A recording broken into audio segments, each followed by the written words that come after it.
নবীকে পাইতে হলে আমল করা লাগবে কি লাগবে না? জোরে বলেন, লাগবে কি লাগবে না? এই নবীর দরকার আছে না নাই? এই রাসূলকে ভালোবাসার দরকার আছে না নাই? রাসূলকে যদি ভালোবাসতেই হয় তাহলে আমি সর্বপ্রথম বলেছিলাম আল্লাহ রাব্বুল আলামিন কালামে হাকিমের মধ্যে বলেছেন, কুল ইন কুনতুম তুহিব্বুনাল্লাহা ফাত্তাবিউনি ইউহিব্বুকুমুল্লাহ।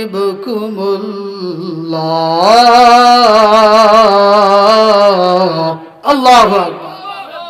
আল্লাহ পাক বলেন, আমি রাসূলকে, আমি আল্লাহ রাব্বুল আলামিনকে যদি ভালোবাসতে চাও তাহলে রাসূলের অনুসরণ অনুকরণ করা লাগবে। আল্লাহ রাসূল বলেন, যদি কোনো উম্মত আমি রাসূলকে ভালোবাসতে চাই তাহলে অবশ্যই আমার সুন্নতকে ভালোবাসতে হবে। এ মুসলমান, সব কথার গোড়া একটাই, রাসূলকে ভালোবাসতে হলে রাসূলের সুন্নতকে ভালোবাসতে হবে। আল্লাহর রাসূল সাল্লাল্লাহু আলাইহি ওয়াসাল্লাম বলেন, মান আহাব্বা সুন্নতি ফামান আহাব্বানি। যে ব্যক্তি আমি রাসূলকে ভালোবাসতে চায় সে যেন আমি রাসূলের সুন্নতকে ভালোবাসলো। আর যে আমি রাসূলকে ভালোবাসতে পারলো কানা মাই ফিল জান্নাহ, জান্নাতের মধ্যে ওই উম্মতগুলো আমি রাসূলের সঙ্গে বসবাস করবে। আল্লাহ আলামিন বলেন, কুল ইন কুনতুম তুহিব্বুনাল্লাহ। আল্লাহ রাব্বুল আলামিন বিশ্ব নবীকে জানায়া দেয়, ওগো রাসূল আপনি আপনার উম্মতদেরকে জানিয়ে দেন। কি জানাবে? মেসেজটা কি? তুহিব্বুনাল্লাহ, যদি আপনার উম্মতেরা আমি আল্লাহকে ভালোবাসতে চায়, আমি আল্লাহর ভালোবাসা যদি তারা পেতে চায় তাহলে ফাত্তাবিউনি, আপনি রাসূলের জন্য অনুসরণ করে। তাহলে আল্লাহকে ভালোবাসতে হলে, আল্লাহর ভালোবাসা পেতে হলে অনুসরণ করতে হবে কাকে? রাসূলকে। ফাত্তাবিউনি, যদি আপনার উম্মতেরা আপনি নবীর অনুসরণ অনুকরণ করে, ইউহিব্বুকুমুল্লাহ, তারা আমি আল্লাহকে ভালোবাসতে বাসলো, নবীকে ভালোবাসলো মানে আমি আল্লাহকে ভালোবাসলো। আর যারা আমি আল্লাহর ভালোবাসা পাইল আমি আল্লাহ তাকে মাফ করে দিলাম। সুবহানাল্লাহ। তাহলে আল্লাহকে ভালোবাসার মাপকাঠি, আল্লাহকে সরাসরি ভালোবাসা যাবে না, আল্লাহকে ভালোবাসা যাবে না। আল্লাহকে ভালোবাসতে হলে আগে ভালোবাসতে হবে নবীকে। কাকে ভালোবাসতে হবে? নবীকে ভালোবাসতে হবে। আর রাসূল সাল্লাল্লাহু আলাইহি সাল্লাম বলেন, কোন উম্মত যদি আমি রাসূলকে ভালোবাসতে চাই, মান আহাব্বা সুন্নতি ফামান আহাব্বানি, যে আমি রাসূলের সুন্নতকে ভালোবাসলো সে যেন স্বয়ং আমি রাসূলকেই ভালোবাসলো। সুবহানাল্লাহ। তাহলে এবার কথাটা মিলাই, কোনো ব্যক্তি যদি আল্লাহকে ভালোবাসতে চায় তাহলে আগে ভালোবাসতে হবে কাকে? আল্লাহর রাসূলকে। আর কোনো ব্যক্তি যদি রাসূলকে ভালোবাসতে চায় তাহলে কাকে ভালোবাসতে হবে? রাসূলের সুন্নতকে। কাকে ভালোবাসতে হবে? রাসূলের সুন্নতকে। তাহলে মোটামুটি একটা ডাইরেক্ট সংক্ষিপ্ত কথা হলো, আল্লাহকে যদি কোনো বান্দা ভালোবাসতে চায় তাহলে তার প্রথম কাজ হলো রাসূলের সুন্নতকে ভালোবাসতে হবে। কথা বলেন ঠিক কিনা? কথাটা বুঝাইতে পারছি কি? বুঝাইতে পারছি? আলহামদুলিল্লাহ। তাহলে এবার বলেন তো, আল্লাহকে ভালোবাসতে হলে সর্বপ্রথম আমাকে কি করা লাগবে? রাসূলের সুন্নতকে ভালোবাসতে হবে। আর এক আয়াতের মধ্যে আল্লাহ রাব্বুল আলামিন বলেন, মা আতাকুমুর রাসূল মা আতাকুমুর রাসূলু ফাখুযুহু ওয়া মা নাহাকুম আনহু ফান্তাহু। মা আতাকুমুর রাসূল, আল্লাহ রাব্বুল আলামিন তামাম পৃথিবীর মানুষদের উদ্দেশ্যে ডাক দেয়া বলে, এ দুনিয়ার মানুষ ভালো করে শুনে রাখবা, মা আতাকুমুর রাসূল, রাসূলের পক্ষ থেকে যেই দিক নির্দেশনা আল্লাহ রাসূল সাল্লাল্লাহু আলাইহি ওয়াসাল্লাম যেই হুকুম তোমাকে দিয়েছে, যেই দিক নির্দেশনা দিয়েছে, যেটা করার জন্য বলেছে, ফাখুযুহু, সেটা তোমরা মজবুত সহকারে আঁকড়িয়ে ধরো। অর্থাৎ আল্লাহর পয়গম্বর যেগুলি করতে বলেছেন সেগুলি করতে পারা, সেগুলিকে করা, এটা উম্মতে মুহাম্মাদের জন্য দরকার আছে না নাই? আল্লাহ রাব্বুল আলামিন ডাক দিয়ে বলেন, হে উম্মত, এ বান্দারা, তোমরা রাসূলের পক্ষ থেকে যখন যেই নির্দেশনা আসবে করার জন্য, সঙ্গে সঙ্গে সেটা তোমাদের করতেই হবে, পালন করতেই হবে। ওয়ামা নাহাকুম আনহু ফান্তাহু, আর যেটা নিষেধ করেছেন, যেই কাজটা করতে নিষেধ করেছেন, সেটাকে বর্জন করতে হবে। আল্লাহ পাক এই মেসেজটা দিলেন, দুইটা মেসেজ, একটা হলো করার জন্য আর একটা হলো বর্জন করার জন্য। রাসূল যেই জিনিসটাকে করার জন্য বলেছেন সেটাকে অবশ্যই অবশ্যই করা, আর যেটাকে নিষেধ করেছেন সেটাকে বর্জন করা। এটা হলো রাসূলের উম্মত যারা দাবি করবে, অবশ্যই অবশ্যই অবশ্যই তাদের পালন করতে হবে। এবারে আসুন, আল্লাহর পক্ষ থেকে নির্দেশনা কি আসলো, কোন কাজটা করার জন্য বলেছেন আর কোন কাজটা বর্জন করার জন্য বলেছেন। এই জিনিসটা বুঝতে হলে সর্বপ্রথম আমি আপনাদের খেদমতে পয়গম্বর সাল্লাল্লাহু আলাইহি ওয়াসাল্লামের একটা হাদিস মুবারকা তেলাওয়াত করেছি। এই হাদিসটা পড়লে একটু বোঝা যাবে কোন কোন জিনিস করার জন্য বলেছেন। সব বলা সম্ভব হবে না, সব বলতে পারবো না, কারণ সময় অল্প আছে। আজকে ওলামায়ে কেরাম, বক্তাগণ অনেক, মানুষ বক্তা খুঁজে পায় না, আর আমার একটা বক্তা মই দেওছে। কথা কোন ঠিক কিনা? ঠিক কিনা? এটা আল্লাহ পাকের নেয়ামত, আল্লাহ পাকের একটা নেয়ামত, খাস রহমত। অন্যান্য জায়গায় রাত 10টা বাজে বক্তা স্টেজে খুঁজেই পায় না, আর আমার এটা কোনো আসর থেকে যদি শুরু করি তবুও কোনো সমস্যা নাই। আর এশা পর্যন্ত, শুধু এশারা ফজর পর্যন্ত যদি আলোচনা চলে তবুও আলোচনা করতে হবে, বক্তা শেষ হবে না। তো একটু শুনবো তো ইনশাল্লাহ সবাই। হ্যাঁ হ্যাঁ, সবাই আসবে আমি আশা করি। মানুষ কেউ বাইরে থাকবে না। ওরা মনে করছে যে এলাকার মানুষ, এরা আর কি ওয়াজ করবে, এইটা মনে করি বাইরে ঘুরে ফিরে করতেছে। আমার বাপক এটা আসবে লাগবে, কথাটা ঠিক মনে থন খালি। আর মনে মনে দোয়া করবেন, ইনশাল্লাহ অবশ্যই সবাই আসবে, প্যান্ডেল ভরপুর হবে। আল্লাহ পাক সকলকে আসার তৌফিক দান করেন, বলেন আল্লাহুম্মা আমিন। বলছিলাম আল্লাহ রাসূল সাল্লাল্লাহু আলাইহি ওয়াসাল্লাম কোন কাজটি করার জন্য বলেছেন। আগে এটা এসে দুইটা সাবজেক্ট ছিল, একটা হলো করার জন্য বলেছেন আর একটা বর্জন করার জন্য বলেছেন। প্রথমে আসি আগে যেই কাজটি আল্লাহর রাসূল করার জন্য বলেছেন। দেখি আল্লাহর রাসূল কি করতে বলেছেন আমাদের।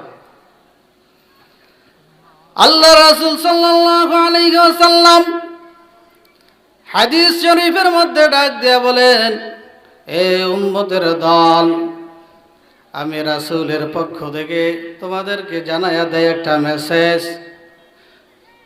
যদি কোনো উম্মত আর উম্মতি আমি রাসূলকে ভালোবাসতে চাই, আমি রাসূলকে যদি কোনো ব্যক্তি ভালোবাসতে চায়, ভালোবাসার একটা মাপকাঠি আছে। কারণ ভালোবাসাটা, এটার একটা থিওরি আছে, এটার একটা মাপ আছে। ভালোবাসা প্রত্যেকটা জিনিসের 3টা করে স্তর থাকে। একটা হলো নিম্নমানের, আর একটা হলো সর্বোচ্চ পদের, উচ্চ পদের, আর একটা হলো মাধ্যমিক, ঠিক না? একদম বেশি ভালোবাসা, এটা একটা স্তর। আর একটা হলো একবারেই কম ভালোবাসা, এটা একটা স্তর। আর একটা হলো মিডিয়াম পন্থায়, মিডিয়াম ভালোবাসা রাসূলকে। এই হলো 3টা স্তর। আল্লাহর রাসূল সাল্লাল্লাহু আলাইহি সাল্লাম বলেন যে, হে উম্মতেরা, আমি রাসূলকে তো ভালোবাসতে পারবা, ভালোবাসতে চাও, তবে কেমন ভালোবাসবে? নিম্নমানের না মিডিয়াম ভালোবাসলে হবে, নাকি সর্বোচ্চ ভালোবাসতে হবে? এই জিনিসটাই বোঝায়। আল্লাহর রাসূল সাল্লাল্লাহু আলাইহি সাল্লাম হাদিসের মধ্যে বলেন, লা ইউমিনু আহাদুকুম হাত্তা আকুনা আহাব্বা ইলাইহি মিন ওয়ালিদিহি وولده والناس أجمعين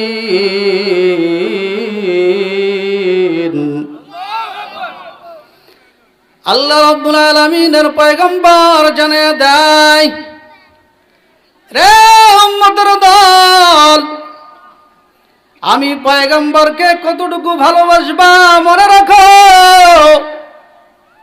লা ইউমিনু আহাদুকুম, তোমাদের মধ্যে ততক্ষণ পর্যন্ত কেউ পরিপূর্ণ মুমিন হতে পারবে না, তোমাদের মধ্য থেকে পরিপূর্ণরূপে কেউ মুমিন হতে পারবে না যতক্ষণ পর্যন্ত হাত্তা আকুনা আহাব্বা ইলাইহি মিন ওয়ালিদিহি ওয়া ওয়ালাদিহি ওয়ান নাসি আজমাইন, ততক্ষণ পর্যন্ত সে পরিপূর্ণ মুসলমান হইতে পারবে না যতক্ষণ পর্যন্ত তার কাছে আমি রাসূলের মুহাব্বত, আমি রাসূলের ভালোবাসা তার নিজের বাবা মায়ের চাইতে হবে না, তার নিজের সন্তান সন্ততির চাইতে হবে না।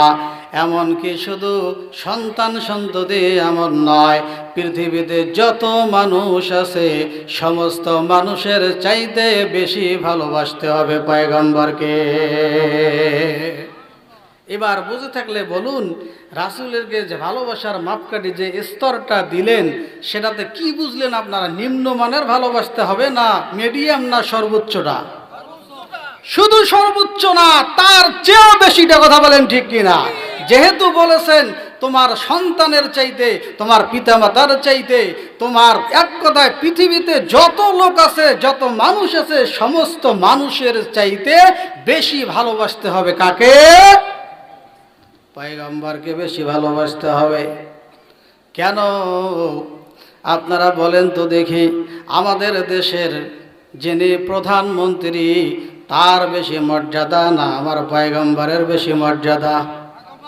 কথা বলেন, কার বেশি মর্যাদা? বিরোধী দল বিরোধী নেত্রী যিনি, তার মর্যাদা বেশি নাকি আমার পয়গম্বরের মর্যাদা বেশি?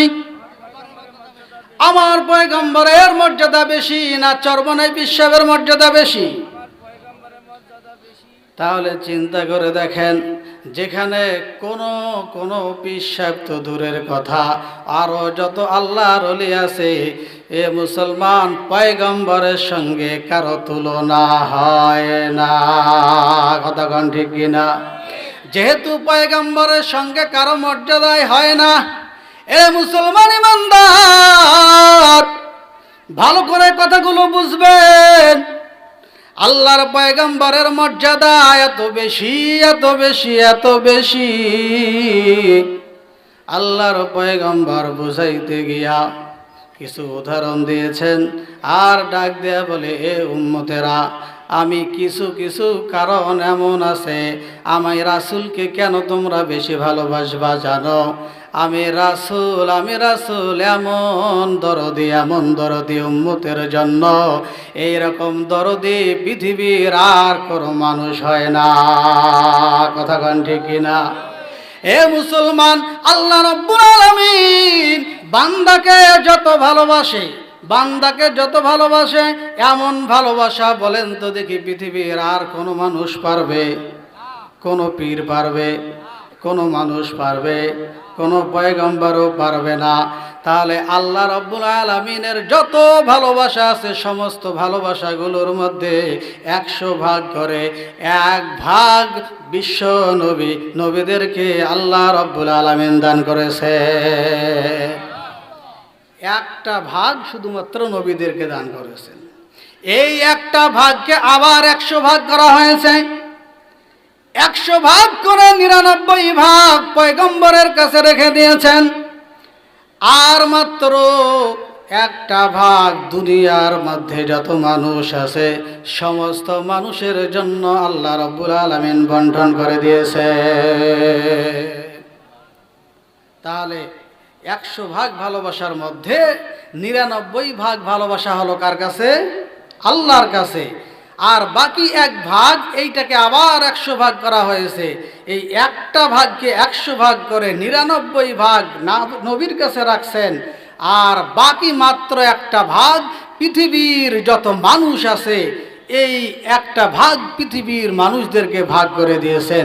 এই 1% একটা ভাগ ভালোবাসা পৃথিবীর মানুষ পাওয়ার কারণে আজকে মায়ের সামনে সন্তানকে কেউ গালি দিলে মার ঠিক থাকতে পারে না। কথা বলেন ঠিক কিনা? এই 1% ভালোবাসার কারণে পৃথিবীর মধ্যে কোনো ভাইয়ের সামনে আরেক ভাইকে যদি গালিগালাজ করে সেই ভাই ঠিক থাকতে পারে না। কথা বলেন ঠিক কিনা? এই 1% ভালোবাসার কারণে মা সন্তানের জন্য পাগল, স্বামী স্ত্রীর জন্য পাগল, স্ত্রী স্বামীর জন্য পাগল, ভাই ভাইয়ের জন্য পাগল, বন্ধু বন্ধুর জন্য পাগল। এই শুধুমাত্র কত পার্সেন্ট ভালোবাসা জানি? 1% ভালোবাসা। তাহলে এই 1% ভালোবাসা যদি এতগুলো মানুষের কাছে বন্টন হওয়ার পরে মার ভালোবাসা সন্তানের প্রতি এত থাকে, তাহলে যার কাছে 99% ভালোবাসা আছে বলেন তো দেখি তার ভালোবাসাটা বাবা মায়ের চাইতে কম হবে না বেশি হবে? জোরে বলেন, কম না বেশি?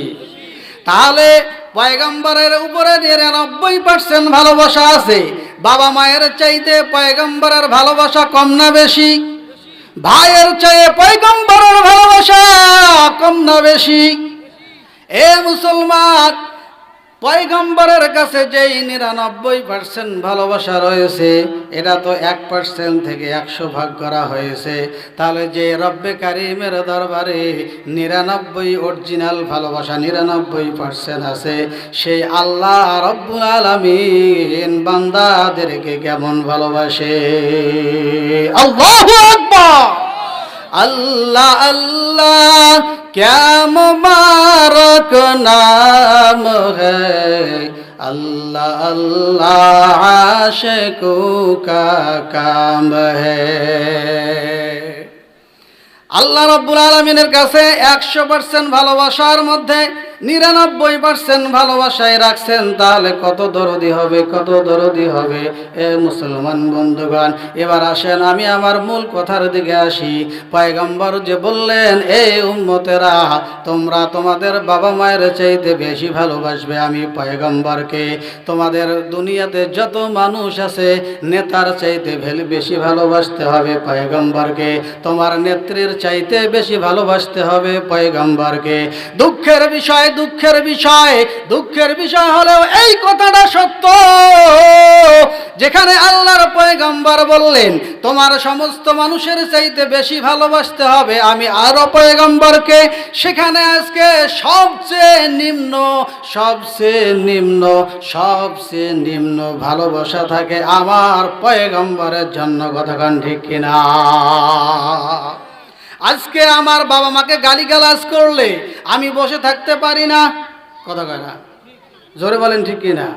বাবা মাকে কেউ গালিগালাজ করলে আমি সন্তান ঘরের মধ্যে শুয়ে থাকতে পারি না। আজকে আমার বন্ধুকে কেউ গালিগালাজ করে, যদি করে আমি বন্ধু হয়ে ঘরের ভেতরে বসে থাকতে পারি না। আজকে আমার এমন ভালোবাসা বন্ধুর প্রতি, এমন ভালোবাসা। হে মুসলমান, ভাই ভাইকে গালিগালাজ করলে ওই আরেক ভাই ঠিক থাকতে পারে না, তৎক্ষণাৎ সঙ্গে সঙ্গে এটার প্রতিবাদ জানায়। কিন্তু দুঃখের বিষয়, যেই পয়গম্বরকে বেশি ভালোবাসার কথা ছিল সেই পয়গম্বরকে গালিগালাজ করে মুসলমান নাকে তেল দিয়া ঘুমায়। কথা কোন ঠিক কিনা? এ মুসলমান, শুধু তাই নয়, আজকে নবীর বিরুদ্ধে কথা বলে, নবীকে নিয়ে ব্যঙ্গচিত্র করে। এটা তো রাখলাম, এটা তো অহরহ হচ্ছে, কোনো মুসলমানের বাচ্চা কোনো প্রতিবাদ জানায় না, ঘরের মধ্যে শুয়ে থাকে। এক শ্রেণীর মানুষ আছে, এরা মনে করে এগুলো তো আলেম ওলামারা করবে, হুজুররা করবে, আমাদের দরকার নাই। আমি আব্দুলের বাবা আব্দুল ঠ্যাঙ্গের ওপর পা তুলি দিয়ে ঘুমাই, যাও এগুলো যুদ্ধ করুক আর লড়াই করুক আর গুলি খাক, সব হুজুরে রাখাক, আমরা তো আসছি ঘর জামাই। কতক্ষণ ঠিক কিনা? নবীর বিরুদ্ধে কথা বলা হয় আমরা ঘুমাই, এই তো আশেকে রাসূল। শুধু তাই নয়, নবীকে নিয়ে যে বলে শুধু তাই দিয়ে ক্ষান্ত হয় নাই, এমন কপাল পোড়া, এমন হতভাগা মানুষ। আপনারা দেখেছেন নেট দুনিয়ায় তোলপাড় হয়ে যাচ্ছে কয়েকদিন থেকে। এই যে আউল বাউল কিছু শিল্পী আছে, চেনেননি? ওই মমতাজ মার্কা কিছু শিল্পী আছে, তাদের দলের কিছু শিল্পী, এদেরকে বলা হয় বাউল শিল্পী। আপনারা এলাকার মুরব্বী আছেন, অনেকেই ফেসবুক চালায় না, অনেকেই খবরাখবর নেন না। এই আউল বাউল শিল্পীদের মধ্যে একজন আউল বাউল শিল্পী আছে, ইনি বলে আল্লাহর আগা মাথা কিছুই খুঁজে পাওয়া যায় না। নাউজুবিল্লাহ বলে, আর জোরে বলে নাউজুবিল্লাহ। এরা বলে আল্লাহ কিছুই বোঝে না। নাউজুবিল্লাহ বলেন, আল্লাহ নাকি কিছুই বোঝে না। আল্লাহ কিছু বোঝে না। যদি একজন আল্লাহ না দিয়া আরো 10-20টা আল্লাহ দুনিয়ার মধ্যে দিত, আল্লাহর নাকি আরো সম্মান বেড়ে যাইত। নাউজুবিল্লাহ কাল কইলেও চলবে। হায় রে মুসলমানের ঈমান, জোরে বলেন না নাউজুবিল্লাহ। আল্লাহ রাব্বুল আলামিন বলেন, লাউ কানা আলিহাতুন ইল্লাল্লাহু লাফাসাদাতা। এই জমিনের মধ্যে একজন আল্লাহ বাদ দিয়ে যদি 2জন আল্লাহ হইতো, একাধিক আল্লাহ হইতো, তাহলে আল্লাহ আল্লাহ যুদ্ধ শুরু হয়ে যাইতো। কতক্ষণ ঠিক কিনা? এক আল্লাহ কইতো কেশবপুরের মধ্যে মাহফিল হচ্ছে, ওখানে আমি বেজার, ওইখানকার লোকেরা আমি আল্লাহর ইবাদত করে না, বৃষ্টি দিয়ে ভাসায় দাও। আর এক আল্লাহ কইবে না না না, কিছু মুরব্বী আছে গভীর রাত্রিতে উঠে 2 রাকাত নামাজ পড়ে আমি আল্লাহর কাছে হাত দুখানা উঠায়া কান্দি, আমি আল্লাহ ওই গ্রামকে পানি দিয়ে ডুবাইতে পারি না। কতক্ষণ ঠিক কিনা? তাহলে আল্লাহ আল্লাহ ঘুষে ঘুষি শুরু হয়ে যেত। এই জন্য আল্লাহ পাক বলেন, আল্লাহ শুধুমাত্র কেবলমাত্র একমাত্র শুধুমাত্র কয়জন? লা ইলাহা ইল্লাল্লাহ, লা ইলাহা ইল্লাল্লাহ, লা ইলাহা মুহাম্মাদুর রাসূলুল্লাহ। আল্লাহ হলো একজন, কিন্তু আউল বাউল কয় আল্লাহ যদি আরো 10-20টা থাকতো তাহলে আরো আল্লাহর মান মর্যাদা বেড়ে যাইতো। আল্লাহ কিছুই বুঝে না। যদি বুঝতো তাহলে 20টা খোদা দিত। আল্লাহর আগামাতা কিছুই পাই না। কখনো কয় আসমান আগে সৃষ্টি করেছি, কখনো কয় মানুষকে আগে সৃষ্টি করেছি, কখনো কয় পয়গম্বরের নূরকে আগে সৃষ্টি করেছি, কখনো কয় আদমকে সৃষ্টি করেছি। আল্লাহর কথার মধ্যেই আল্লাহর কথা ঠিক নাই, আর তিনি আবার মানুষকে কি বুঝাবে? জোরে বলেন নাউযুবিল্লাহ। এই মুসলমান, এই আবার মুসলমান দাবি করে, নিজেকে আশেকে রাসূল দাবি করে। এরা আবার মনে করে আমরাই হইলাম পৃথিবীর মধ্যে সেরা মানুষ। এরা বলে কি? এরাই যদি পৃথিবীর মধ্যে সেরা মানুষ হয় তাহলে ইবলিস শয়তান কে হবে? কথা কয় না। এরাই যদি সেরা মানুষ হবে তাহলে ইবলিস শয়তানটা কে হবে? এ মুসলমান, দুঃখের বিষয় আল্লাহকে নিয়ে কথা বলার পরেও ওখানকার মানিকগঞ্জের কিছু কোরআন প্রেমিক, হাদিস প্রেমিক, রাসূল প্রেমিক কিছু লোক আছে, ওই বেড়ারে এমন ধাওয়া দিয়েছে একদম পুকুরে সুবাইয়া ডুবাইয়া ছাড়ছে। আপনারা দেখছেন অনেকে ইমানি জজবা, ইমানি পাওয়ার এমন ধাওয়া দিছে যে বেচারা আর কোনো পাশে দিক খুঁজে না পায়, একদম পুকুরে দিছে ঝাঁপ। সেখানেই জনতার মার শুরু, জনতার মার সেখানেই শুরু। কিন্তু আর একটা আফসোসের বিষয়ও আছে, এই বেচারাকে যখন গ্রেফতার করে থানায় নিয়ে আসছে, আমার আপনার মতো মুসলমান নামধারী মুসলমান দাবি করে, মুসলমান ঘরের সন্তান, এরা বলে ওই আউল বাউল শিল্পীকে যারা এরকম ধাওয়া করছে তারা কাজটা ঠিক করে নাই, তারা মোটেও ঠিক করে নাই। চিন্তা করেন ইমান কত নিম্ন পর্যায়ে চলে আসলে তারা এই কথা বলতে পারে। আল্লাহর বিরুদ্ধে কথা বলতেছে, এখনো সে আবার দলিল দেয় যে এই কাজটা সে ঠিক করে নাই। চিন্তা করছেন? অথচ এই বেচারাই যখন তার নেতার বিরুদ্ধে কোনো কথা বলা হয় আন্তর্জাতিক ট্রাইব্যুনালে তখন মামলা দিয়ে দেয়। কথা কোন ঠিক কিনা? আমার মতো মাহবুবুর রহমান এইখানে যদি কোনো নেতা নেত্রীকে গালি দেয়, আপনাদের মধ্যে থেকে একজন উঠিয়া বলবে এই বেটারে গ্রেফতার করে থানায় নিয়ে 14 শিকলের ভাত খাওয়াইয়া ছাড়মু। কতক্ষণ ঠিক কিনা? কিন্তু পয়গম্বরকে গালিগালাজ করা হয়, আল্লাহকে গালিগালাজ করা হয়, কারো অন্তরে বিন্দু মাত্র আফসোস হয় না। এইবার আপনারাই চিন্তা করে দেখেন, আমি কত নম্বরের মুসলমান, কত নিম্ন পর্যায়ে আমার ঈমান চলে আসছে। এ মুসলমান, এজন্য ঈমানকে জাগৃত করতে হবে। সবচেয়ে বাবা মার চাইতে এবং পৃথিবীর সমস্ত মানুষের চাইতে বেশি ভালোবাসা দিতে হবে কাকে? পয়গম্বরকে। কাকে ভালোবাসতে হবে? সবচেয়ে বেশি বেশি বেশি ভালোবাসা দিতে হবে কেবলমাত্র একমাত্র আমার পয়গম্বরকে। যদি আমি সবচেয়ে বেশি সর্বোচ্চ ভালোবাসা দিতে পারি, তাহলে আমি হব মুমিন, আমার নাম হবে মুমিন, আমার নাম হবে ঈমানদার, আমার নাম হবে মুত্তাকিন। আল্লাহ রাব্বুল আলামিন ডাক দিয়া বলে, এ দুনিয়ার বান্দা বান্দিরা,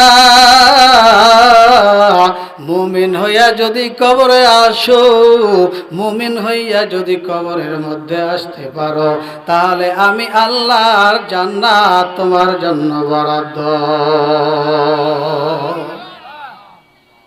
মুমিন হওয়া এত সহজ? দেখেন না, সামান্য নবীকে বেশি ভালোবাসতে হবে, এটাই করতে পারি না। আল্লাহর রাসূলকে কেন এত বেশি ভালোবাসবো? কেন বারবার আমি বলতেছি বেশি ভালোবাসা দিতে হবে পয়গম্বরকে? পয়গম্বর কেন হাদিসের মধ্যে এই কথা বলেছেন? এ মুসলমান বন্ধুগণ, একটু ভালো করে শুনে নেন। আল্লাহ রাব্বুল আলামিন কোরআনে হাকিমের মধ্যে বলেন, ইয়াউমা ইয়াফিরুল মারউ মিন আখিহি ওয়া উম্মিহি ওয়া আবিহি।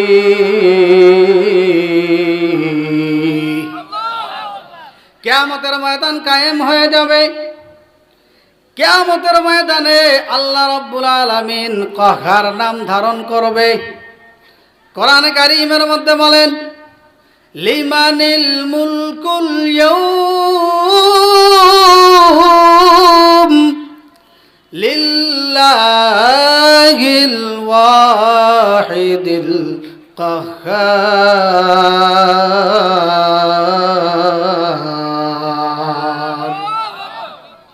আল্লাহ পাক ডাক দিয়ে বলবেন, লিমানিল মুলকুল ইয়াউম, আজকের রাজত্ব আমি আল্লাহর, আজকের ক্ষমতা, আজকের পাওয়ার শুধুমাত্র আমি আল্লাহর। এ আসো, দুনিয়ার মধ্যে যারা ক্ষমতার বাহাদুরি দেখিয়েছ, আসো আজকে আমার সামনে আসো, খেলা হবে। কি হবে? দুনিয়ার মধ্যে তো খুব বলে বেড়াইছো খেলা হবে, খেলা শুরু নাই করতে আবার পালাও। কথা কয় না? খেলা শুরু না হইতে প্লেয়ারকে ডাকো, তুমি নিজেই ডাকো।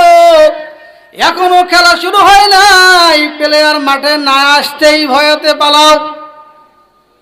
আল্লাহ পাক বলবে, আসো আজকের রাজত্ব আমি আল্লাহর, আসো দেখি কার কত বড় ক্ষমতা, কার কত বড় সম্পদ, কে কত শক্তিশালী, কার রক্তের গরম কত। আসো আজকে খেলা হবে। দুঃখের বিষয়, আল্লাহর লিমানিল মুলকুল ইয়াউম লিল্লাহিল ওয়াহিদিল কাহ্হার।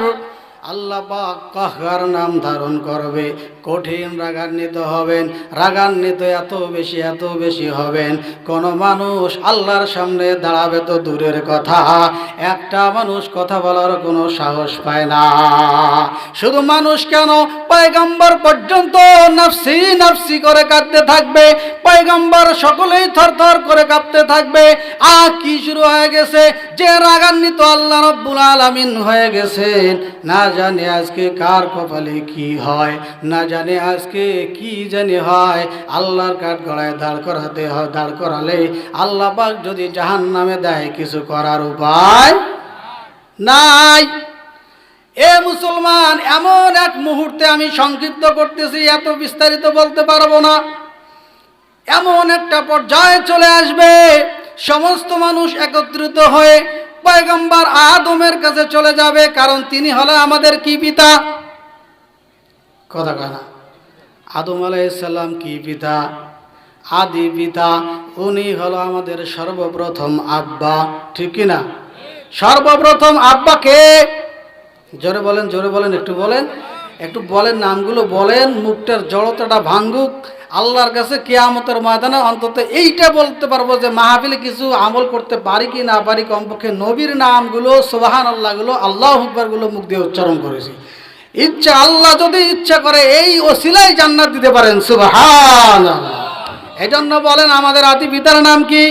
সকল মানুষ মিলে আদম পয়গম্বরের কাছে গিয়া বলবে, ও বাবা, আপনি হইলেন সর্বপ্রথম আমাদের আব্বা, আপনি আল্লাহর কাছে একটু আমাদের জন্য সুপারিশ করেন, আপনার সন্তানদের জন্য সুপারিশ করেন, আর যাতে করে আল্লাহ পাক বিচারের কাজটা তাড়াতাড়ি করে আমাদের জান্নাতের ফয়সালা করে দেয়। আদম আলাইহিস সালাম বলবে, খবরদার, খবরদার, এই কথা বলিও না, আমি পারবো না, পারবো না। আমি এই মুহূর্তে নিজেকে নিয়ে আমি চিন্তিত, না জানি আমার আল্লাহ কখন আমার নাম ধরে ডাক দেয়। কারণ দুনিয়ার মধ্যে থাকা অবস্থায় আমি রব্বুল আলামিনের কত নাফরমানি করেছিলাম। আল্লাহ পাক আমাকে একটা হুকুম করেছিল, খবরদার এই জান্নাতের মধ্যে থাকো আর খাও, ওই গাছের নিকটে যাইবা না। আমি তার কথা শুনি নাই, সীমা লঙ্ঘন করেছি। এই কথা যদি আজকে আল্লাহ পাক ধরে, আমি আদমের কোনো জবাব নাই। সংক্ষিপ্ত করতেছি, এইবার সবাই মিলে আর একজন পিতা আছে, জাতির পিতার নাম কি? আরো সবাই বলেন। ইব্রাহিম না আর কেউ আছে? হ্যাঁ, আমাদের অন্তত বর্তমান না, সেই তখন থেকে নিয়ে কিয়ামত পর্যন্ত জাতির পিতা একজন, এই কথা বলেন, তার নাম কি? হযরতে ইব্রাহিম আলাইহিস সালাম। সকল উম্মত মিলে তার কাছে যাবে, ডাক দিয়া বলবে, ও জাতির পিতা, আপনি হইলেন আমার পিতা, আপনি একটু আল্লাহর দরবারে আপনার সন্তানদের জন্য সুপারিশ করেন, যাতে করে আমাদেরকে হিসাব নিকাশের কাজগুলো শেষ করে জান্নাত দেয়। ইব্রাহিম আলাইহিস সালাম ডাক দিয়ে বলবে, রে না, আমি নিজেকে নিয়ে চিন্তিত, কারণ আমিও একবার অন্যায় করেছিলাম, সেইটা যদি আজকে ধরে, না জানি বাঁচার আর কোনো উপায় নাই। এভাবে এক এক করে পয়গম্বর, সমস্ত পয়গম্বর যখন শেষ হয়ে যাবে, শেষ পর্যায়ে একজন পয়গম্বর আছে, সকল পয়গম্বর মিলে বুদ্ধি পরামর্শ করার পরে বলবে, চলো চলো চলো চলো, এমন এক পয়গম্বরের দরবারে যাই, যেই পয়গম্বরকে সৃষ্টি না করলে আল্লাহ রাব্বুল আলামিন কিছুই সৃষ্টি করতো না। আল্লাহু আকবার। সকলেই মিলে চলে গেল বিশ্ব নবীর দরবারে, গিয়া ডাক দিয়া বলে, ইয়া রাসূলুল্লাহ, ইয়া হাবিবাল্লাহ, আপনি তো উম্মতের ভান্ডার, আপনি তো রহমতের ভান্ডার, যতদূর এরিয়া পর্যন্ত আল্লাহর ছিল ততদূর এরিয়া পর্যন্ত আপনি নবী ছিলেন। ওগো পয়গম্বর, আপনার রুহানি সন্তানগুলো বড় বিপদের মধ্যে পড়ে আছে, আপনি যদি আল্লাহর কাছে আজকে একটু হাত উঠায়া দোয়া করেন, আপনি যদি একটু সকলের জন্য যদি সুপারিশ করেন, তাহলে জান্নাতে যাওয়া আমাদের জন্য সহজ হয়ে যাবে। কিতাবের মধ্যে লেখে, কোন মানুষ কথা বলার সাহস সময় পাবে না, কোন নবী কথা বলার সাহস সময় পাবে না, আমার আপনার পয়গম্বর মুহাম্মদুর রাসূলুল্লাহ সাল্লাল্লাহু আলাইহি ওয়াসাল্লাম সেজদার মধ্যে পড়ে যাবে, সেজদার মধ্যে পড়ে যাবে, সেজদার মধ্যে পড়ার পর এ মুসলমান আল্লাহর গুণগান গাওয়া শুরু করবে। আনতা আহকামুল হাকিমিন, আনতা রব্বুস সামাওয়াতি ওয়াল আরদ, আনতা যুল জালালি ওয়াল ইকরাম ও রব্বুল আলামিন, আপনি হইলেন আসমান জমিনের মালিক। মালিক, আপনি হইলেন রিজিক দাতা, আপনি হইলেন সৃষ্টিকর্তা, আপনি তো তামাম জাহানের মালিক, আপনি হইলেন ক্ষমতার মালিক। ও রব্বুল আলামিন, দয়া করে তোমার রহমান নামের ওসিলা করে, তোমার রহিম নামের ওসিলা করে আমার উম্মতদেরকে আজকে তুমি বাঁচাও, আমার উম্মতদেরকে বাঁচাও। আল্লাহু আকবার। কেলো মদিনায় রসুল নামের, ওরে আকাশের ওই চন্দ্র কেরে ও কি আনলো দুনিয়ায় রসুল নামের। ওরে গলাতে তসবির মালা,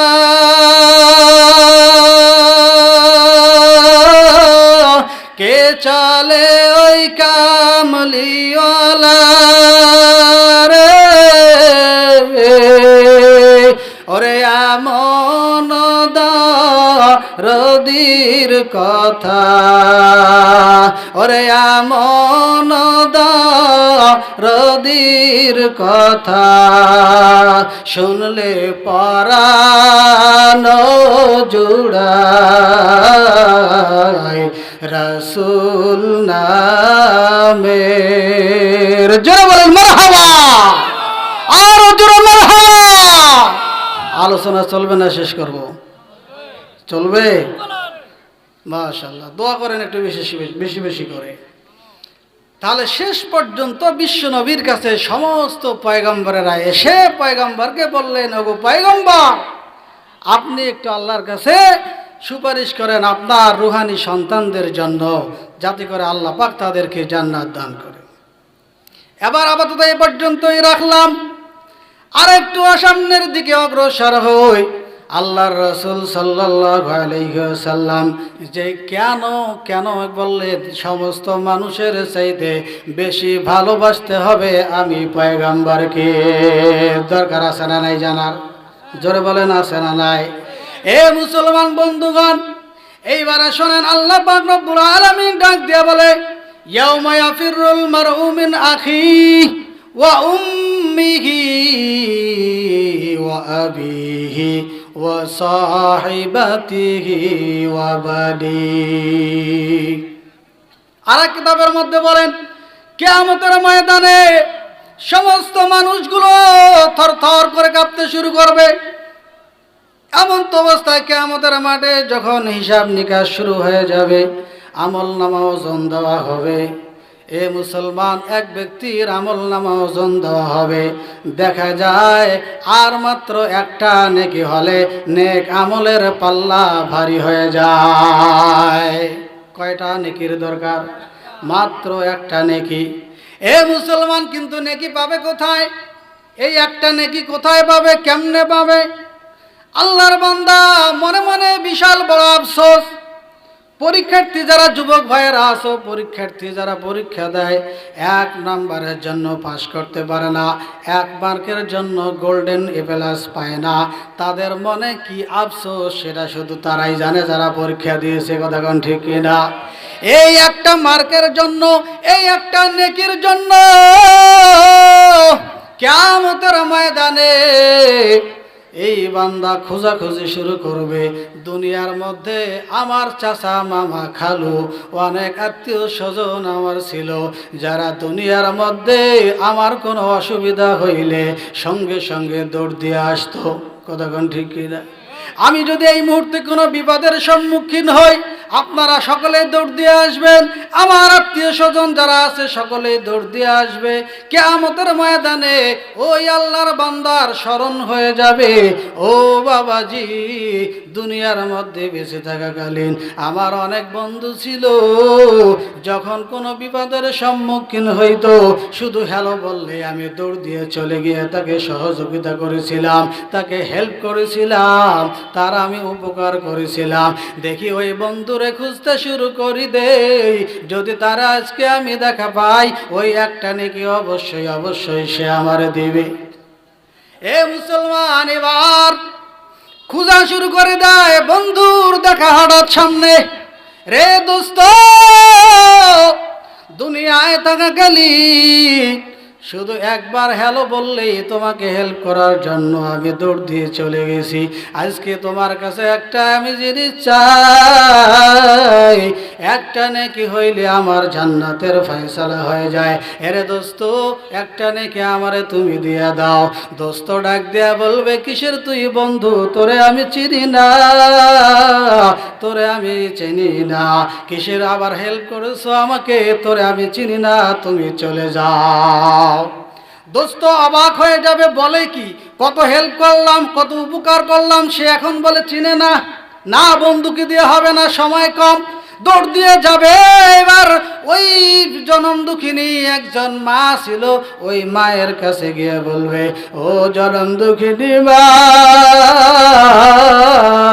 দুনিয়ায় যখন আমি কোনো বিপদের সম্মুখীন হইতাম, তুমি কখনো খাইতা না, ঘুমাইতা না, যতক্ষণ পর্যন্ত বিপদ মুক্ত আমি হই নাই। আমি যখন অসুস্থ হয়ে পড়েছিলাম, হে মা, তুমি খাওয়া ছেড়ে দিয়েছ, তুমি ঘুমা ছেড়ে দিয়েছ, সন্তানের মাথায় হাত বুলাইয়া বুলাইয়া সন্তানটারে বুকের মধ্যে নিয়া তুমি ঘুম পাড়াইছো। এ মা, তাকিয়ে দেখো, সেই সন্তান আজকে কিয়ামতের ময়দানে মাত্র একটা নেকির কারণে জাহান্নামের আসামি হয়ে যাচ্ছে গো মা। দয়া করে মেহেরবানি করে আজকে যদি একটা নেকি তুমি আমারে দাও, আমি জান্নাতে চলে যাব, জান্নাতের মেহমান হয়ে যাব। মার জবাব আসলো, মা ডাক দিয়ে বলে, কে রে তুমি? আমাকে মা বলে ডাকতেছ? দুনিয়ায় বেঁচে থাকাকালীন আমার তো বিয়েই হয় নাই। কি হয় নাই? বিয়া হয় নাই। সন্তান আসবে কোত্থেকে? দূর হয়ে যা, দূর হয়ে যা, তোর দরকার নাই, তোরে আমি চিনি না। নেকি দেওয়া তো অনেক পরের কথা। এ বেচারা এইবার চিন্তা করে হতবাক হয়ে চলে যাবে। জনম দুঃখিনী আরেকজন বাবা ছিল, বাবার কাছে চলে যাবে, যেই বাবা দুনিয়ার মধ্যে মাথার ঘাম পালে পায়ে ফেলাইয়া দিয়া সন্তানকে প্রতিষ্ঠিত করার জন্য উঠে পড়ে লেগে, কথা কন ঠিক কিনা? আর জোরে বলেন ঠিক কিনা? এই বাবার হাজার হাজার পরিশ্রম, কষ্টের পরিশ্রম, মাথার ঘাম পায়ে ফেলার কারণে সন্তান আজকে প্রতিষ্ঠিত হয়েছে। আমিও আমার বাবার কষ্টের পরিশ্রমের কারণে আজকে আমি মাহবুবুর রহমান হয়ে গেছি। এই যে দুই চার কথা আপনাদের সামনে বলতেছি, এটা আমার বাবার মায়ের কথা, বাবার মায়ের প্রচেষ্টা, তাদের আজকে চোখের পানি আর ঘাম ঝরানো ঘামগুলোর কারণে, আর আপনাদের এলাকাবাসীর দোয়ার কারণে এই যে আপনাদের সামনে আজকে আমি দুই চার কথা বলতেছি। এটা যদি আপনারা না করতে, আমি মাহবুবুর রহমান কখনো এই কথা বলতে পারতাম না। এ মুসলমান, কিয়ামতের ময়দানে শুরু হয়ে যাবে, ওই বাবার কথা স্মরণ হয়ে যাবে, যেই বাবা কত কষ্ট করে ঘাম ছাড়ানো টাকা পয়সা ব্যয় করেছিল আমার পিছনে, নিজের পরনে একটা লুঙ্গি না নিয়ে সন্তানের কাপড়ের ব্যবস্থা করেছে, নিজের পরনের শার্ট না কিনা সন্তানের জন্য শার্টের ব্যবস্থা করেছে, নিজে ভালো খাবার না খাইয়া সন্তানের ভালো খাবারের ব্যবস্থা করেছিল, নিজে কোনো খুশি, নিজের কোনো কষ্ট সন্তানকে বুঝতে দেয় নাই, সব কষ্ট বুকের মধ্যে কবর দিয়া সন্তানটারে প্রতিষ্ঠিত করেছে। সেই বাবার কাছে আমি যাই, দেখি আজকে অবশ্যই একটা তো দূরের কথা, 10টা নেকিও যদি আমি চাই, অবশ্যই অবশ্যই আমার বাবাই দিবে। এই আশা, এই আকাঙ্ক্ষা নিয়ে বাবার কাছে চলে যায়। বাবাকে গিয়ে বলে, বাবা চিনছেন নি? আমি হইলাম মাহবুবুর রহমান, আপনার ছেলে। আমি অমুক, আমি তমুক আপনার ছেলে। যার জন্য আরামের ঘুমকে হারাম করে দিয়েছেন, যার জন্য সমস্ত সুখকে বিসর্জন দিয়েছেন, যার জন্য হাজার হাজার কষ্ট পরিশ্রম করেছেন, সেই সন্তান আপনার আজকে তো আপনার সামনে দাঁড়ায় আছে মাত্র একটা নেকির কারণে, একটা নেকির কারণে জান্নাতে ঢুকতে পারতেছে না। ও বাবা, দয়া করে একটা নেকি দাও। বাবার জবাব আসবে, কে রে তুই, কে রে তুই, তোরে আমি চিনি না, তোরে আমি জানি না, তোরে আমি চিনি না। আল্লাহর বান্দা এরকম কথা যখন বাবার মুখ দিয়ে শুনবে, আর কোনো মানুষের কাছে যাইতে চাইবে না। কারণ পৃথিবীর মধ্যে তার বাবা মায়ের চাইতে বড় আপন কেউ ছিল না। দুনিয়ার মধ্যে স্ত্রী আছে, দুনিয়ার মধ্যে ভাই আছে, বোন আছে, মামা আছে, চাচা আছে, খালু আছে, কিন্তু বাবা মায়ের চাইতে ভালোবাসা কেউ ভালোবাসতে পারে নাই। আল্লাহর বান্দা চিন্তা করবে, যেখানে আমার বাবা মাই অস্বীকার করলো, যেখানে নিজের বাবা মাই অস্বীকার করলো, আমি সন্তান রেছি রে, সেখানে মামা খালু সব কিছু বাদ, আমার বুঝতে বাকি নাই, আমাকে এখন জাহান্নামের কাঠগড়ায় দাঁড়াতে হবে।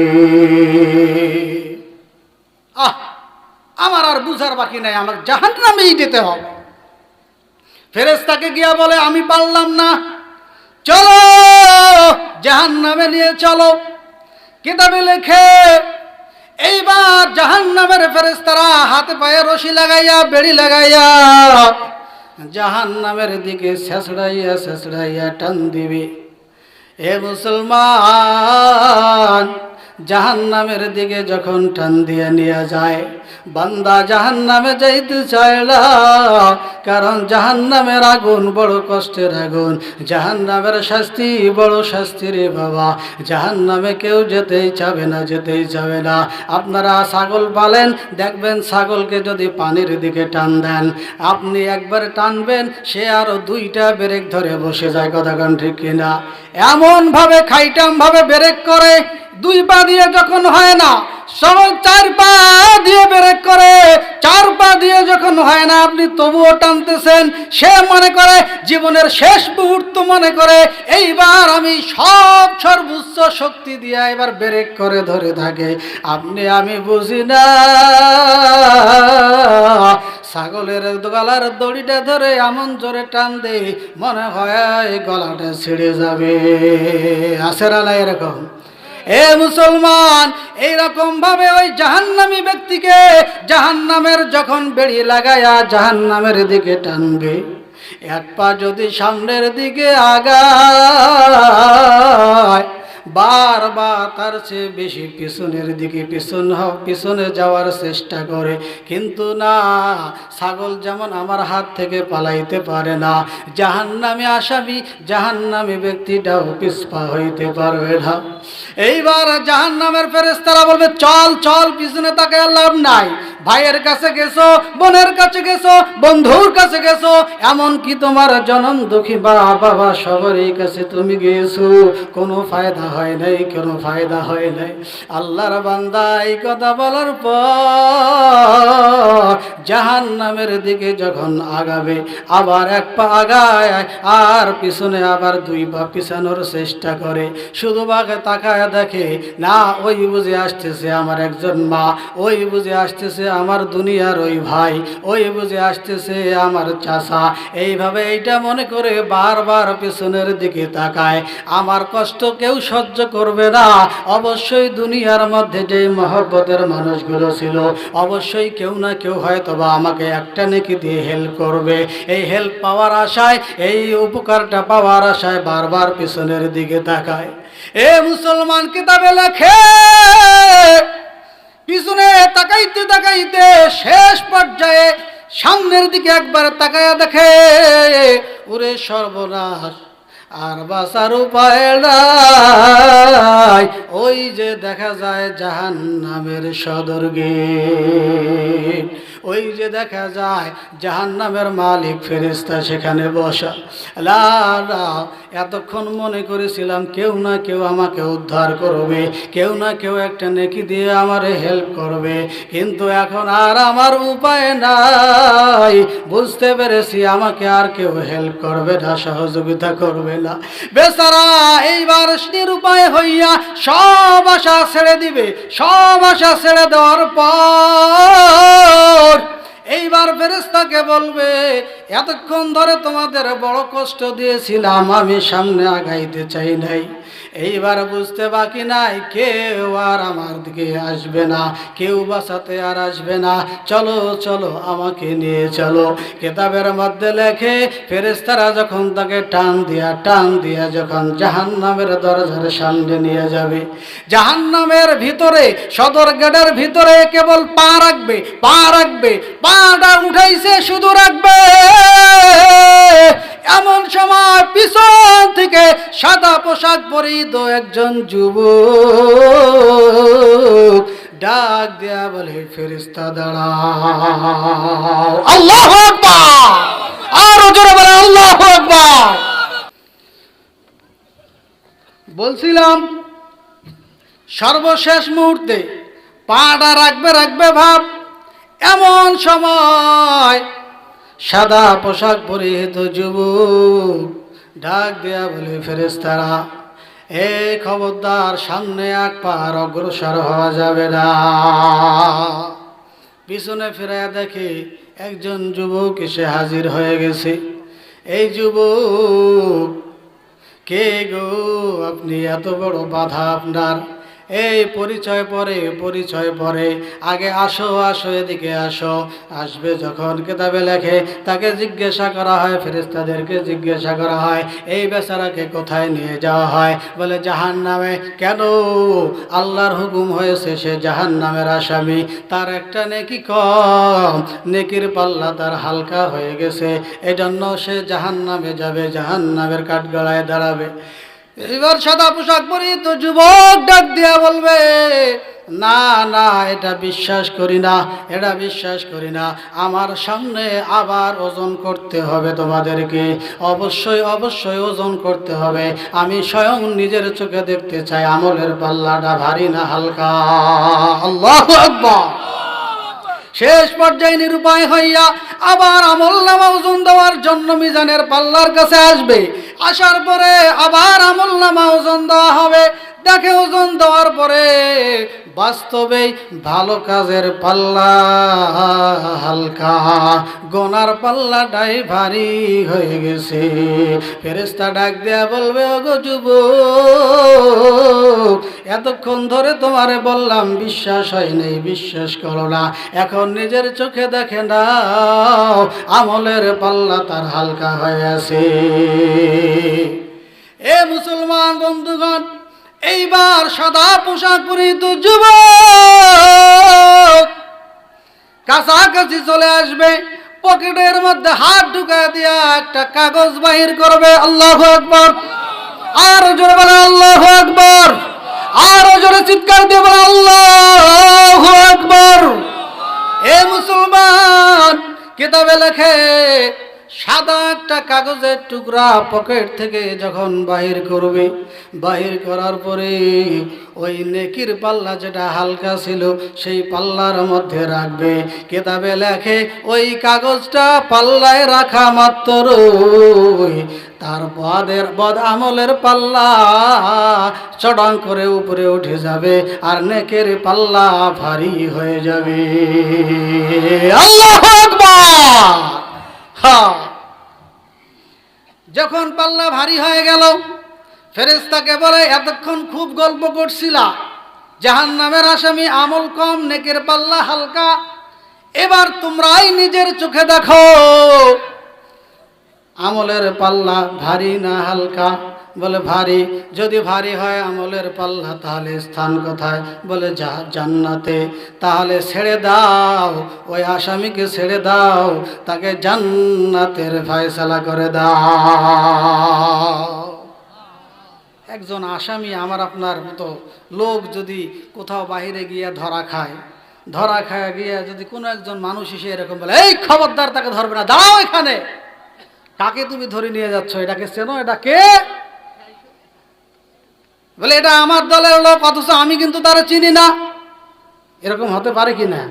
তারে আমি চিনি না। এখন ওই নেতা দেখার পরে আমাকে ছেড়ে দিল, দেওয়ার পরে বলেন আমি এখন বাড়িতে আসবো নাকি ওই নেতার সঙ্গে আগে পরিচয় নিতে হবে? আমার উচিত কি? ওই নেতাকে আগে গিয়ে বলবো যে আপনি কোন দেশের নেতা, কোন দলের? আমি তো ওই দলের ছিলাম, আপনি বা কোন দলের, আর কে আপনি? আপনারে তো চিনলাম না। কিতাবে লেখে ওই আল্লাহর বান্দাকে যখন ছেড়ে দেওয়া হয়েছে, এইবার আল্লাহর বান্দা এসে ওই সাদা পোশাক পরিহিত যুবক তার হাত দুইটা ধরিয়া বলবে, এই দুর্দিনে, যেই দিন আমার মা আমার পাশে নাই, বাবা আমার পরিচয় দেয় না, ভাই আমার কাছে আসে না, বোন কোনো কথাই শোনে না, বন্ধু বান্ধবের তো কোনো পাত্তাই নাই, এই দুর্যোগ দিনে কে গো আপনি, কে গো আপনি আমার কাছে সেই দুর্দিনে আমাকে হেল্প করলেন, সহযোগিতা করলেন। আপনারে চিনি না, আপনারে জানি না, আপনারে পরিচয় চাই আপনার। এ মুসলমান, কিতাবের মধ্যে লেখে যুবকের ঘাটটা ধরে ডাক দিয়া বলবে, রে যুবক, তুমি চেনো না, তুমি জানো না আমি সাধারণ কোনো মানুষ নই। এ মুসলমান, আমি সাধারণ কোনো মানুষ নই, আমি হইলাম তো জাহানের বাদশা, সরকার দো আলম, নবী মুহাম্মদুর রাসূলুল্লাহ। আমি হইলাম নবী মুহাম্মদুর রাসূলুল্লাহ। দুনিয়ার মধ্যে বেঁচে থাকাকালীন তুমি একটা কাজ করেছিলে সব সময়, যেই কাজটা আমি রাসূলের কাছে খুবই পছন্দনীয় ছিল, যেই কাজটা অতি পছন্দনীয় ছিল আমি পয়গম্বরের নিকটে, তুমি সব সময় আমি রাসূলের উপরে দরুদ শরীফ পাঠ করতা। এই দরুদ শরীফটা আমি রাসূলের কাছে বড় পছন্দনীয় হইতো, সব সময় প্রতিদিন নিয়মিত তুমি দরুদ পাঠ করেছিলা। সেই দরুদের কাগজটা, এই যে কাগজটা তোমার দাড়ি পাল্লায় যেটা দিলাম, ওই দরুদের নামটাই আমি সেখানে লিখে রাখছিলাম। তুমি যতবার পাঠ করেছো আমি সেটা লিপিবদ্ধ করে রেখেছি। সেই কাগজটা তোমার আমলের পাল্লায় দেওয়ার কারণে তোমার আমলের পাল্লা ভারী হয়ে গেছে। কোন সাধনায় পাইব তোমায় গো নবীজি, কোন সাধনায় পাইব তোমায়, কোন আমলে পাইব তোমায় গো নবীজি, কোন আমলে পাইব তোমায়। নবী মাতৃ গর্ভে আসিয়া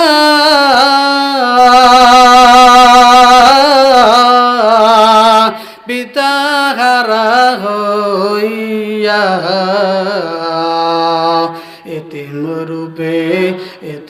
রূপে আসিল এই ধারায় গো নবীজি, কোন সাধনায় পাইব তোমায়, কোন আমলে পাইব তোমায় গো নবীজি, কোন আমলে পাইব তোমায়। বলেন মারহাবা। নবীকে পাইতে হলে আমল করা লাগবে কি লাগবে না? জোরে বলেন, লাগবে কি লাগবে না? এই নবীর দরকার আছে না নাই? এই রাসূলকে ভালোবাসার দরকার আছে না নাই? রাসূলকে যদি ভালোবাসতেই হয় তাহলে আমি সর্বপ্রথম বলেছিলাম, আল্লাহ রাব্বুল আলামিন কালামে হাকিমের মধ্যে বলেছেন, কুল ইন কুনতুম তুহিব্বুনাল্লাহা ফাত্তাবিউনি ইউহিব্বুকুমুল্লাহ। আল্লাহু আকবার। আল্লাহ পাক বলেন, আমি রাসূলকে, আমি আল্লাহ রাব্বুল আলামিনকে যদি ভালোবাসতে চাও তাহলে রাসূলের অনুসরণ অনুকরণ করা লাগবে। আল্লাহ রাসূল বলেন, যদি কোনো উম্মত আমি রাসূলকে ভালোবাসতে চাই তাহলে অবশ্যই আমার সুন্নতকে ভালোবাসতে হবে। এ মুসলমান, সব কথার গোড়া একটাই, রাসূলকে ভালোবাসতে হলে রাসূলের সুন্নতকে ভালোবাসতে হবে। আল্লাহর রাসূল সাল্লাল্লাহু আলাইহি ওয়াসাল্লাম বলেন, মান আহাব্বা সুন্নতি ফামান আহাব্বানি, যে ব্যক্তি আমি রাসূলকে ভালোবাসতে চাই সে যেন আমি রাসূলের সুন্নতকে ভালোবাসলো। আর যে আমি রাসূলকে ভালোবাসতে পারলো, কানা মাই ফিল জান্নাহ, জান্নাতের মধ্যে ওই উম্মতগুলো আমি রাসূলের সঙ্গে বসবাস করবে। সেই নবীকে কটূক্তি করলে, সেই রাসূলকে গালিগালাজ করলে তার ফাঁসি হবে না, জেল হবে না, জরিমানা হবে। আজ পর্যন্ত এই আমাদের আন্তর্জাতিক ট্রাইব্যুনাল বলেন আর যে কোনো ধারায় বলেন, আজ পর্যন্ত কোনো আইন কেউ পাশ করতে পারে না। এই কথা বলেন ঠিক কিনা? অথচ মুসলিম রাষ্ট্র হিসাবে, মুসলিম দেশ হিসাবে সর্বপ্রথম এটাই হওয়া উচিত ছিল, এই আইনটা করাই উচিত ছিল। যদি কোনো ব্যক্তি, যদি কোনো মানুষ পয়গম্বর কিংবা আল্লাহর বিরুদ্ধে কথা বলে, কোরআন কিংবা হাদিসের বিরুদ্ধে কথা বলে, তাহলে তার সশ্রম কারাদণ্ড, তাকে ফাঁসির কাস্টে ঝুলতে হবে, এরকম আইন করার দরকার ছিল কি ছিল না? জোরে বলেন। কিন্তু দুঃখের বিষয়, এটা আজ পর্যন্ত করতে পারে নাই। সম্মানিত সুধী, আমি আরেকটা মেসেজ আপনাদেরকে দিব। এই ইসলাম যতদিন পর্যন্ত না ক্ষমতায় আসবে ততদিন পর্যন্ত এই আইনগুলি কেউ করবে না। কারণ যেই সরিষা দিয়া ভূত খেদাবেন সেই সরিষার মধ্যেই ভূত। আপনি কে এই আইনটা করতে যাবে? কে করবে? সাক্ষ্য প্রমাণ তো পাইছেন আপনারা। ইদানিং যে যে আইন গঠন করছে সেই আইনের মামলায় সে তারই ফাঁসির রায়। কথা বলেন ঠিক কিনা? সম্মানিত সুধী, এই আইনটা কে পাশ করবে, কারা করবে? যখন ইসলাম ক্ষমতায় আসবে। এজন্য আমি বলি, হ্যাঁ, আমাদের চরমনের পিসা হুজুর উনি বলেন, no east no west, Islam is the best. এদিক সেদিক মেলা দেখছেন, একবার ইসলামকে ক্ষমতায় বসিয়ে দেখান। ইসলাম যখন ক্ষমতায় আসবে, অন্তত আল্লাহ এবং আল্লাহর রাসূল সাল্লাল্লাহু আলাইহি সাল্লামকে নিয়ে যারা কটূক্তি করবে তাদেরকে সশ্রম কারাদণ্ড, তাদেরকে ফাঁসির কাস্টে ঝুলানো হবে। কথা বলেন ঠিক কিনা? আমরা আগামী দিনে এই আইনটা চাই। এই কেশবপুর ভাঙ্গা জামে মসজিদ থেকে, এই মাহফিল থেকে আমি মেসেজ দিয়ে যেতে চাই। এই আলোচনা নেটেও আপনারা পাবেন, নেটে যাবে, যারাই শুনবেন আমি সকলকে একটাই দাবি জানাবো।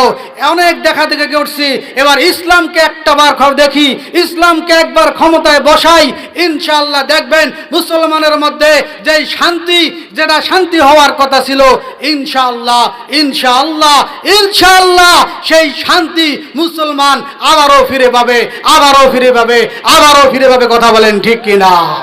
সম্মানিত সুধী, আমি এই আহ্বান করে ইসলামকে ক্ষমতায় বসাবার এই আহ্বান, এই দাওয়াত সকলকে দিয়ে আজকের এই আলোচনা এখানেই সংক্ষিপ্ত করছি, এখানে শেষ করছি। যেহেতু হযরত আসছেন, হযরতকে